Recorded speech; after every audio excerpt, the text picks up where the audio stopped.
Welcome to the February 17th edition of Monday Motivation, PowerPoints for Successful Christian Living.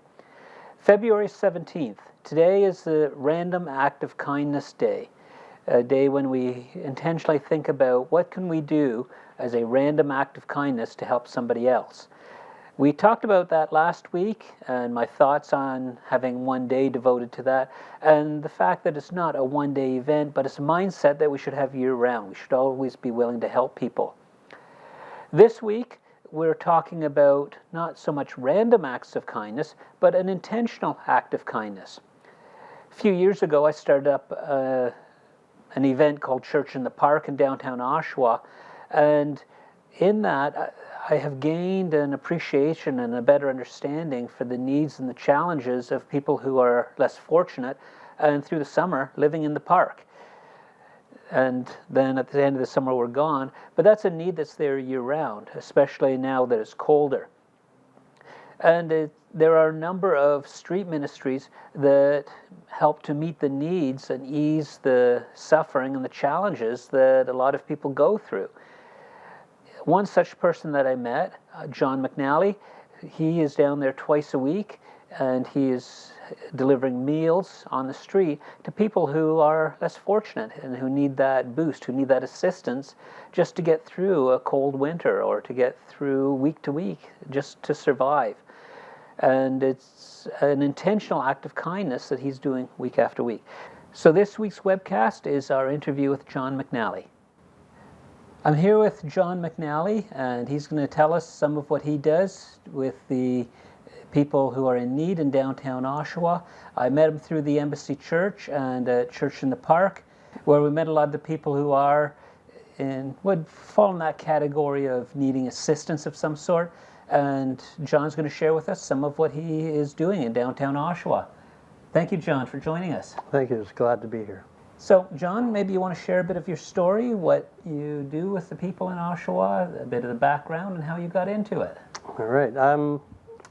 I was called to do this by God himself. I got a mandate, so to speak, from him. And it all started out with an old-fashioned principle called tithing.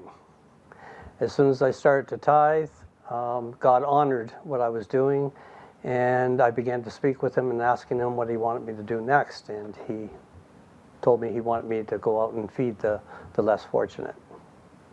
You're to go out and feed the less fortunate. So what does that look like then? You went home and made some sandwiches and went out and handed sandwiches and said, I'm done? Or what does that look like? No, it's a full course meal, home cooked meal. I have a motto to myself that I would feed these people what I would feed my own family. Okay. And how long have you been doing this? This has been going faith-based. It's been going on for just shy of 2.5 years. Wow. So you go there once a week, twice a week? How often do you go? Every Monday we're out on the street, and every second Thursday. The other Thursdays are taken over by another gentleman in our church, and he is also faith-based, and he's been doing it for quite a few more years than I have been doing it. Okay, that is awesome. And what do you find is responsive to people that are receiving from you? At first, when we got out there, they were actually cursing us. Okay. And it was funny to see transformation actually take place over them. It's a trust that you have to build up with them, which builds a bond. And now we have them even taking off their hats and saying grace with us. That is awesome. So you provide a meal twice a week, and is there anything else beyond that you're doing? We feed them. That's what I've been called to do. Yeah, okay. That's what I've been called to do. We used to do the clothing bit, but that's a whole new ministry altogether, and it was a lot of work. We're starting to bring it back now because there's some people that want to get involved with it. Okay. So we're going to see how that goes. So it's a case of having the manpower to do it, yes. Organize that side of it. Do you find it's always the same people, or there's a turnover of people? No, there's definitely a turnover of people. We have our core that come out, like for instance, a man by the name of Rene. He's one of the ones that used to curse us out, but now he stands there with us and he prays with us, and he's out there he's a regular, let's just say that. That's awesome. So, well, I guess I know from doing church in the park, some of them are low-income families that have housing but don't have enough to make ends meet. There's other people in shelters there. There's people on the street. Do you get a cross-section of all of those, or what type of, what Yeah. would be the most of the people that you're serving out there? We deal with from people who actually can own a house that don't have enough money at the end of the month for their food because of their bills. So it goes from the high end there all the way down to people who live in tents and underneath bridges and the like. Most of them have a room. Oshawa's been blessed now with opening up a lot of warming centers.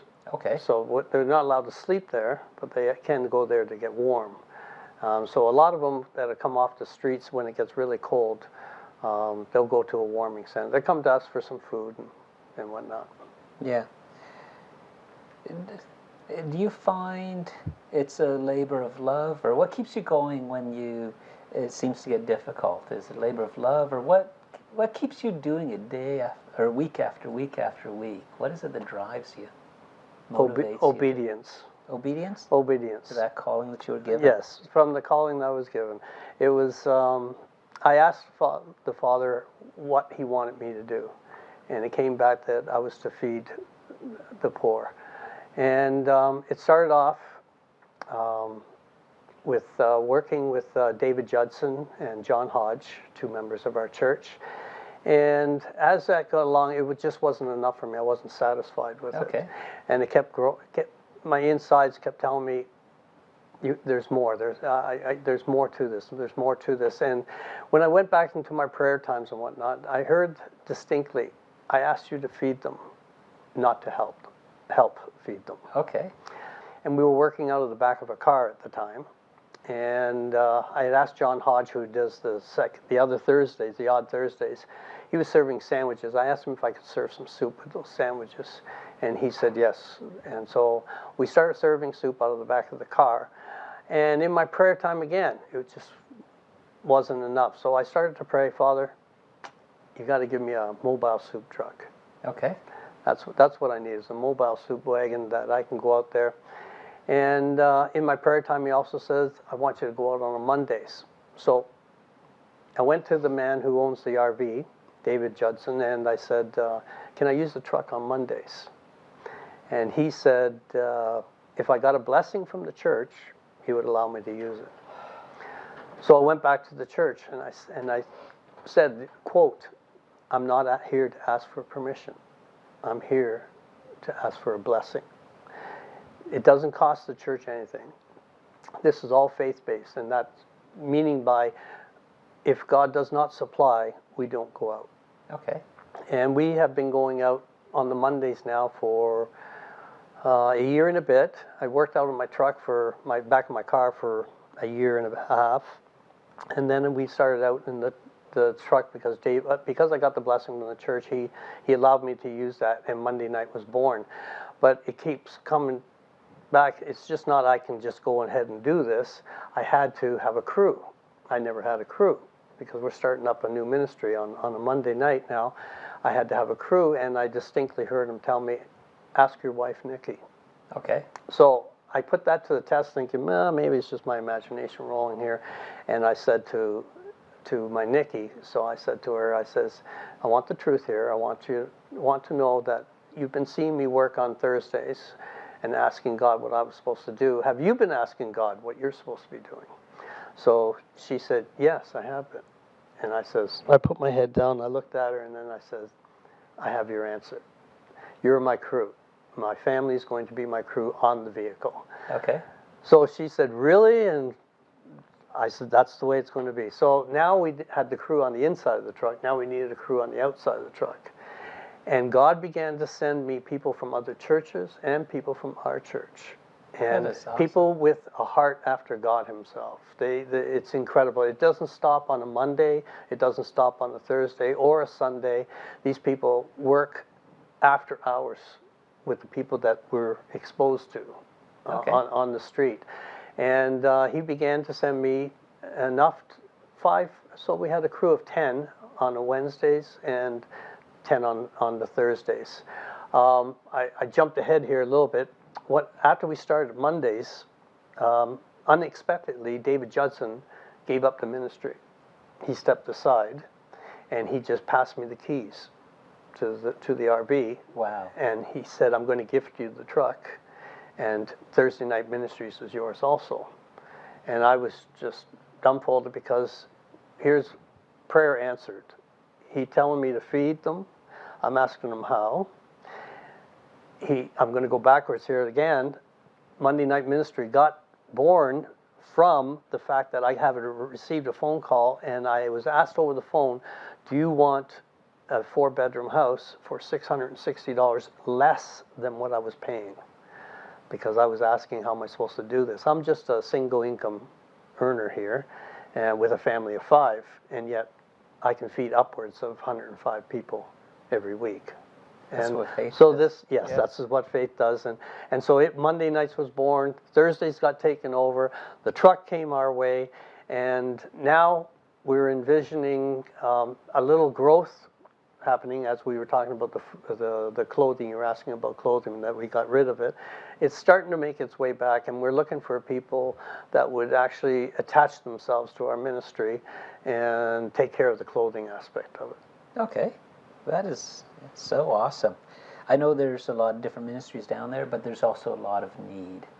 Yes, it's amazing to see people step up and recognize the need and be obedient and fill that need. We're to be salt and light. We're to care for those who are in need. That's part of who we are as Christians. And yes, exactly. to see people who've made the sacrifices to bring that to pass, it's awesome. Really, really appreciate you sharing your story. Something that happened was we began in opposition also from the city, and they were saying that we were duplicating others, but we were feeding up to 800 people per month. Yeah. I don't see any duplication there. So either that, or I'm a very good cook. Yeah. And yeah, I guess the city has to manage it, but then they also need to let people, take care of the needs that are out there. Mm-hmm. So they're walking a fine line. Where do you see it? Okay, you've mentioned the clothing. Where else do you see it going in the future? I see, like I said, the clothing perhaps taking off from this. And we just received a gentleman with open arms on Mondays. His name is Jay. He's a police officer, and he's our evangelist. And he has got the gift for it. Okay. And because on the other Thursdays we have John Hodge. I know John, And, yes. Yes, and John is an evangelist. He has the gift of evangelism. But during my prayer time again, Jay's name kept coming up, and I said, what is this, Father God, with this Jay? And he told me he has a gift of evangelism. So when I contacted Jay and told him what I was going through and what I had heard from God, his first reaction was, I am full of goosebumps, John. And I was hitting the buttons, all the right buttons for him. And so now he's been faithful, and he's been coming out every Monday for us. And I have seen him in action, and it matters not the shape. When you see somebody with dirty clothes on and whatnot, you want to just keep your distance a little bit and talk to him. This man hugs you when he prays, and he tells you how much love that Jesus has for him. Wow, that's good. One final question. Anybody who's watching this, if they want to get involved or if they want to help in some way, whether it be financially, whether it be to actually come out and help, what can people do to help and assist in this ministry in one way? Pray, of course. That's so important in any faith-based ministry. Mm-hmm. But what other ways can people help? Okay, as you said, prayer. That's number one. It all started on prayer. We have a few prayer warriors backing us up every week. Without them, I don't know where we would be. The next thing is people can help out financially. They can either give the donations to the Monday night ministry and receive no receipt because it's faith-based, or you can give it to the Embassy Church, and they will give you a receipt. Just mark down on the check or whatever where it's designated for, otherwise it gets lost in the translation. We also receive sleeping bags, blankets, socks, hats, mitts, scarves in the wintertime. And they would drop them off at the Embassy Church? They or could meet drop you them on off at Monday the night, Embassy Church, or they could come downtown and meet us there. These items would all have to be either new or washed. Okay. Okay, so there's different ways. So even if we can't come out on a Monday night, we can still get involved. Oh yes, yes, most definitely. By simple acts of just remembering us in your prayers, to, like I said, finances, or if you don't have the finances for it, then you could even come out on. We're there from 6:30, 7:30 every Thursday, every Monday. Come on out, see what we're about, see where you fit in. The first few times you're out, you might not feel like you're fitting in, but as you get to know the people that you're dealing with, a new love comes out for these people. You have to remember that things that we take for granted, like even a hot shower, these people don't have that. We instituted another thing, Timmy cards. If anybody wants to donate Timmy cards, Okay. $5 maximum, $5 Timmy cards, bring them down to the church, bring them to me, come down on Monday or Thursday. But $5 Timmy cards, I call them self-esteem cards. Okay. Because we can go into a Timmy's anytime we want. These people have no money. Yeah. So they're outside looking in. But here we give them a chance to go in, have a coffee and a donut, sit inside the restaurant. Warm up. Yeah. Especially this time of And year. that has put such a smile on so many people's faces. That's amazing. Well, thank you, John, for coming to share with us. Thanks for having me. Great to have you, hear some of what you're doing, and encourage other people to get involved, either by helping people, those in need, or by supporting ministries that do, such as John's ministry here. Thank you very much. Thank you. Well, that was interesting to see what people are doing.